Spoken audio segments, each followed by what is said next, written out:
gabi, mainit ang panahon. Pero dahil nga umay na sa prito, masinabaw kita sis, sinigang na baboy. Niluto ko na dahil nga sa sobra, halos araw-araw pritong manok, pritong isda, pritong manok, pritong isda, paksiw, gulay. Nagsawa na po ako sisang kakaluto ng gulay, pritong isda, gulay, tuyo. Nagluluto pa ako ng tuyo, yung tuyo na yung tuyong isda at tuyong isda at tsaka ito nagsawa na ako sis. Magluluto tayo ng sinigang, walang mainit sa panahon ngayon. Ayan, bibili din si Jade ng mangga yan. Ayan, kahapon nagbili kami ng melon. Tapos yun ang aming Tapos meron ding dinala sa amin si Jana Jayco. Ayan Ayan.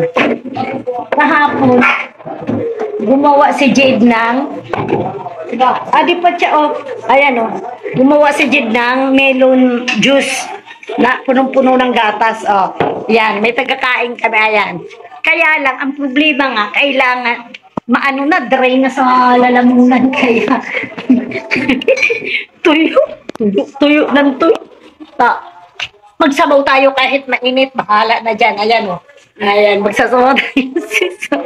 Tingnan natin kung yung kainit ng panahon ay kakayanin ang sinigang. Ayan. Pwede pa yun? Oo naman. Ayan, sabi ni Chacha kung pwede pa daw. Pwede pa kasi ginawa namin yung melon kagahapon ha. Tapos bagay. Oo. Hindi mo pa na. Nasarap naman. Ayan po suso. Ayan. Ayan. Tignan mo natin si Lolo.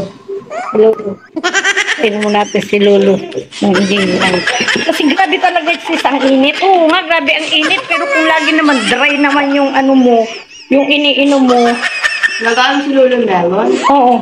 Lagyan mo siya. Pero kung ganito naman, grabe naman kainit na, tapos dry na yung lalamunan mo kakakain. Sa review pa ako nagtatambay nung mga nakaraang hapon. Ayan diba? At tatakit lang si Chacha na Kasi grabe nga ang init. Oo, sis, grabe nga ang init talaga. Pero hindi naman pwede lagi dry yung ginakain natin.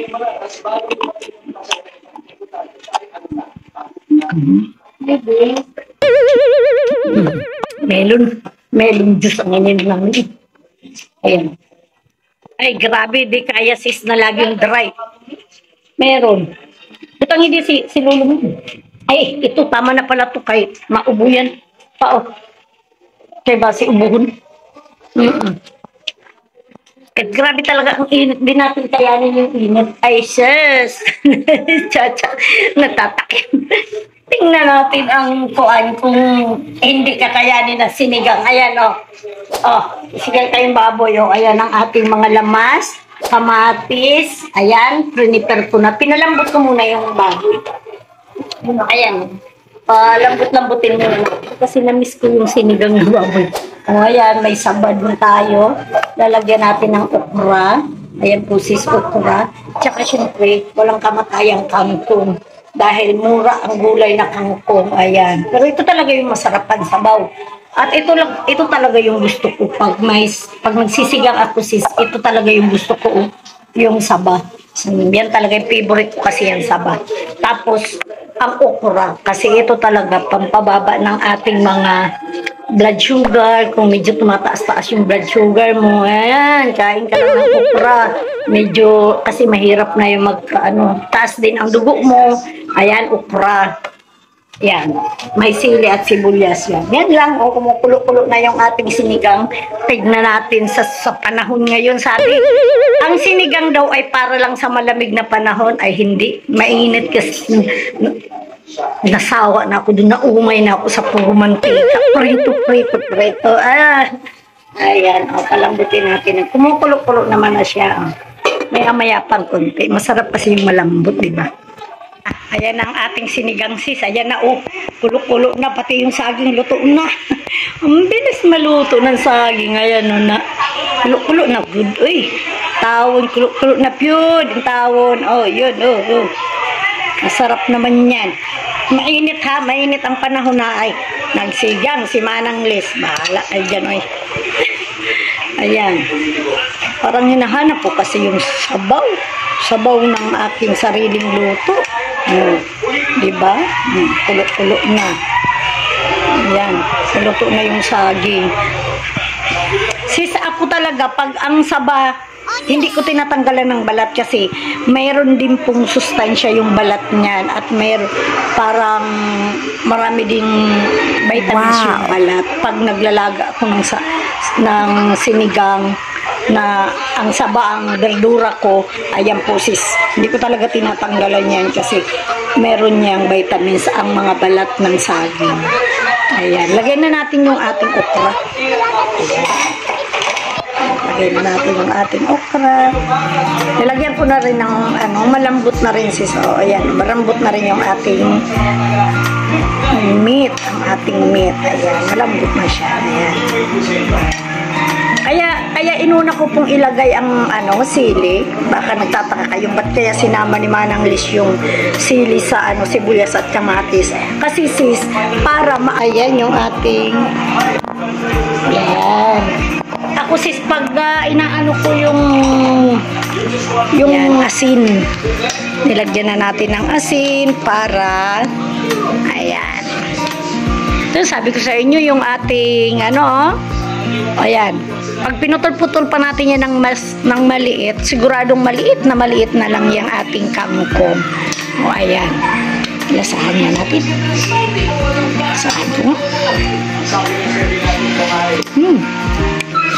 Ayan.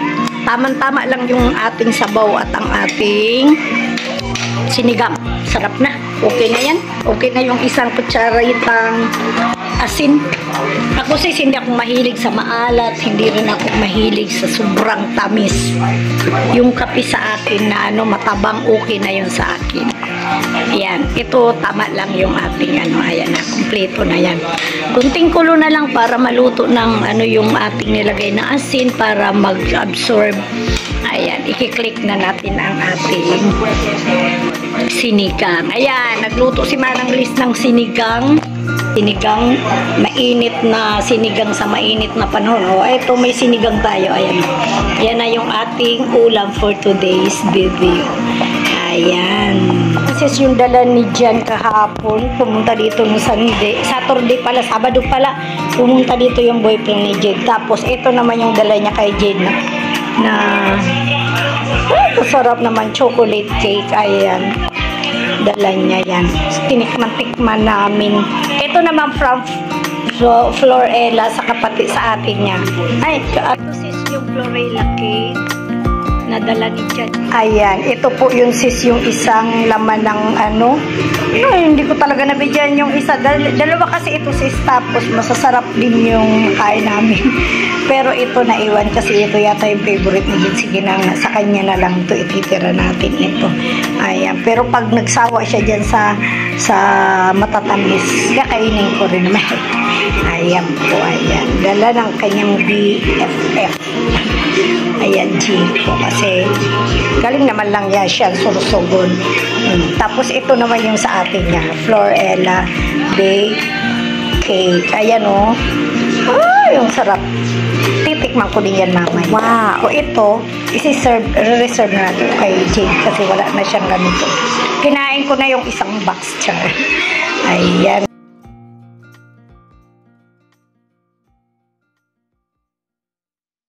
Itong dog ang mga kausap ko. Ayan, tingnan nyo naman yung buhay ng aming dog. Diba? Kung ganyan ang kausap ng mga dog. Mga galit ang mukha. Ayan. Natutuwa ka ba dyan sa mga dog na yan? Yan ang kausap ko. Bakit? Kinakalat lahat ng mga gamit dito sa bahay. Wala nga kaming anak, wala nga kaming apo, pero ang tuta naman namin, sobrang kulit. Yung isa, ayan ready lang. Diba? Ganun ang life ni Manang Liz. Parang may title na naman itong A Day in My Life. Gusto po. Ayan sis, masarap ang ating sinigang. Ulam natin for today's video. Ayan o. Ayan, yung meat niya talagang sobrang lambot. Ayan o.